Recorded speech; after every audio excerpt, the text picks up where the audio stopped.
राहुल गांधी देश की सुरक्षा के लिए खतरा है, ये कहा जा रहा है रिजिजू जी की तरफ से। तो कांग्रेस पार्टी इस पर क्या कर रही है? देखिए, जैसा कि हम सब जानते हैं कि राहुल गांधी जी अगर जिस प्रकार से इन लोगों ने रिजवी जी का जो बयान आया है, ये बहुत शर्मनाक बयान है।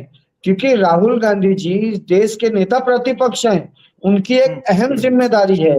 अगर भारत देश में कुछ भी गलत हो रहा है या कुछ भारत देश के लिए खतरा है, अगर राहुल गांधी जी उसे सदन में बता रहे हैं तो किरण जी बता रहे हैं कि नहीं वो देश के लिए खतरा है, उनके फला ढका उनके लोगों से संबंध है।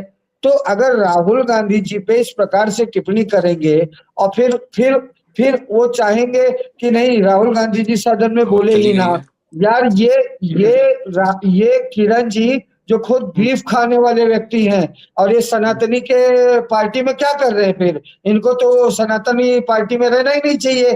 क्योंकि भारतीय जनता पार्टी जिस प्रकार से सनातन का चोला ओढ़े पूरा हिंदुस्तान में डंका पीट रही है और ये बीफ खाने का ये प्रचार प्रसार कर रहे हैं, तो शर्मसार बात है। अगर किरण जी ने जिस प्रकार से राहुल गांधी जी को बताया वो धोखा है। अरे ये आप सोचिए, भारतीय जनता पार्टी का जो दोहरी राजनीति है, जो चेहरे पे चेहरा लगा के, दरअसल ये जो इनके नेता जो भारतीय जनता पार्टी के हैं, जो राहुल गांधी जी को टारगेट करके कोई कोई कुछ निशिकांत दुबे हो, किरण, ये इसलिए बोल रहे हैं ताकि एप्स्टीन वाला मामला जो है वो दबा दिया जाए।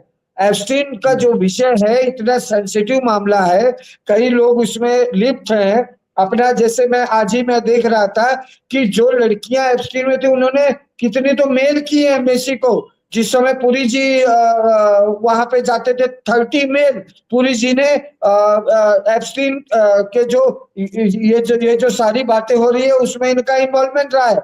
तो उसको उस विषय को दबाने के लिए और ये लोग इस तरीके का प्रोपोगंडा जो चला रहे हैं, कोई राहुल गांधी जी को खतरा बोल रहा है, कोई बचकाना बोल रहा है। अरे वो भी 2 से 3 बार के चुने हुए सांसद हैं। और सदन में जिस प्रकार से माहौल पिछले सेशन में हुआ कि बोले महिला सांसद दांतों से काट लेंगी। अरे महिला सांसद अब अगर कहने जाए तो क्या दांत गेट पे रख के जाए क्या? ये सारी बातें मूर्खतापूर्ण है और मैं उसकी कड़ी निंदा करता हूँ। रघुवेंद्र जी, देखिए हमारे एक दर्शक हैं रघुवेंद्र जी, वो ये कह रहे हैं कि राहुल गांधी देश के लिए नहीं बल्कि बीजेपी के लिए खतरा है। तो आपको लग रहा है बीजेपी के लिए इतना खतरनाक हो गए हैं कि प्रोपेगेंडा फिर से शुरू हो गया उनके खिलाफ?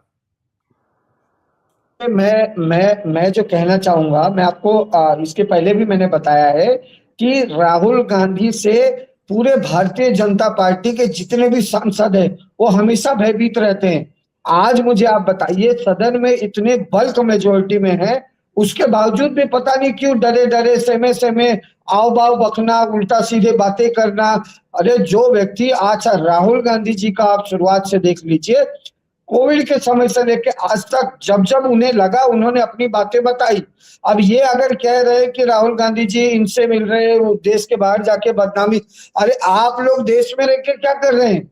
आज मुझे बताइए, इतनी अहम ये एप्स्टीन फाइल तो ठीक है, इसमें इसमें जो लोग लिप्त पाए जाएंगे, मैं बोलता हूँ अगर जो पुरी साहब जो उस समय के एम्बेसी थे उन्होंने जाके मुलाकात की, तो क्या वो जिनसे मिलने जा रहे हैं उनको पता नहीं था कि वो कौन है, उनका कारोबार क्या है? प्रधानमंत्री जी मिलते हैं, वो कौन व्यक्ति है, उनसे क्या काम है, वो किससे मिलने जा रहे हैं, ये कोई एजेंडा फिट करके नहीं जाते क्या?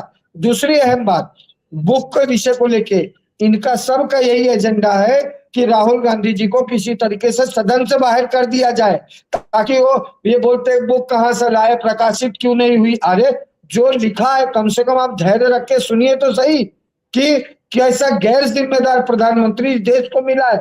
56 इंच की छाती बताते हैं, मुला सबसे डरपोक प्रधानमंत्री आज तक के समय में वो नरेंद्र मोदी जी है। जो आप उस समय से चीन का युद्ध चल रहा है, चीन आपके सीमा में घुसते आ रही है और ये आराम से 4 घंटे बाद उनसे कह रहे हैं आप अपने हिसाब से देख लीजिए। अगर उनको ही देखना था तो आप प्रधानमंत्री क्यों बने? क्यों बार बार देश की सुरक्षा के साथ खिलवाड़ करते हैं? क्यों बार बार आप देश को हल्के में लेते हैं? आपके प्रति तो अच्छी बात है ना, सेना को कह दिया कि आप जो चाहते हैं, आपको जो लगता है स्थिति को देखते हुए वो करिए, इसमें गलत क्या है? तो ये 4 घंटे बाद क्यों कहा? जिस समय अगर आपसे पूछा गया, राजनाथ सिंह जी को बताया गया, राजनाथ सिंह ने आगे पूछा, 4 घंटा वेस्ट करने के बाद प्रधानमंत्री कहते हैं कि आप मतलब रघुवेंद्र जी कुछ बातें मुझे भी समझ में नहीं आती। अब आप क्या चाहते हैं, मोदी जी सीधे कह दें कि हाँ सीधे फायर कर दो?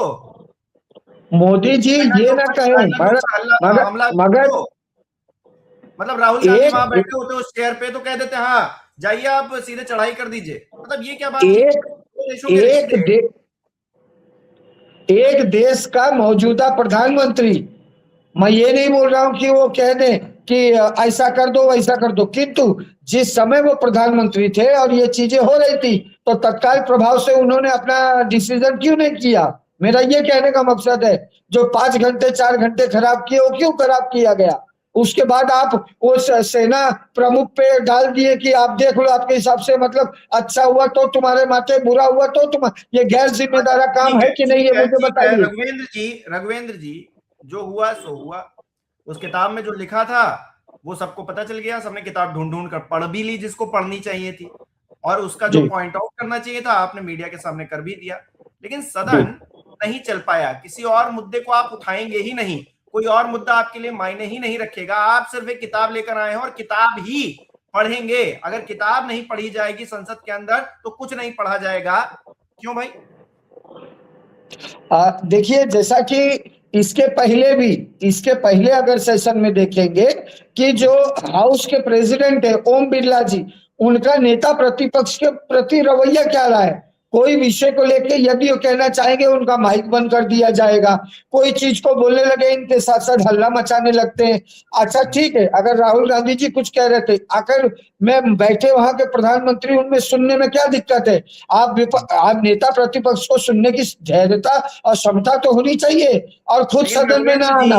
प्रधानमंत्री बोलते हैं, जब प्रधानमंत्री बोलते हैं तो आप हल्ला मचाने के लिए सदन में होते ही नहीं है, क्या ये सच्चाई नहीं है? आप वॉकआउट कर जाते हैं, आप वॉकआउट कर, मगर जो ओम बिरला जी हैं उनका हर सांसद के प्रति एक ही मापदंड होना चाहिए। रघुवेंद्र जी मुझे जरा क्लियर करिए, क्या देश की संसद ऐसे ही चलेगी जितना भी टर्म बचा हुआ है इस मोदी सरकार का, कि आप जब मोदी जी बोलेंगे तब आप जो है वॉकआउट कर जाएंगे और राहुल गांधी जब बोलेंगे तो बीजेपी वाले आपको बोलने नहीं देंगे?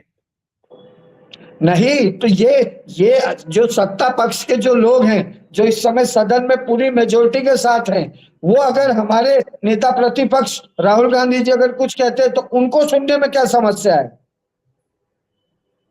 नहीं तो आप क्या चाहते हैं कि सब शांत होकर आपकी बात सुने, कोई कुछ ना बोले? निश्चित तौर पे नेता प्रतिपक्ष आप भी मत बोलने दीजिए ना, आप मोदी जी को बोलने क्यों देते हैं भाई? आप भी मत बोलने दीजिए, आप वॉकआउट कर जाते हैं। जिस तरीके से राहुल गांधी जी नेता प्रतिपक्ष है, प्रधानमंत्री जी को सुनने की बात है तो नेता प्रतिपक्ष को भी सुनिए, नेता प्रतिपक्ष की बातें तो समझिए। अगर वो आप वैसे भी मेजोरिटी में आप किसी की बात, आप वॉकआउट कर जाते हैं ना सर, मेरी दिक्कत ये है। सदन में रहते हैं, जब एकदम से ही किसी का आप आवाज ही दबा दोगे तो आदमी क्या करेगा, मुझे बताइए।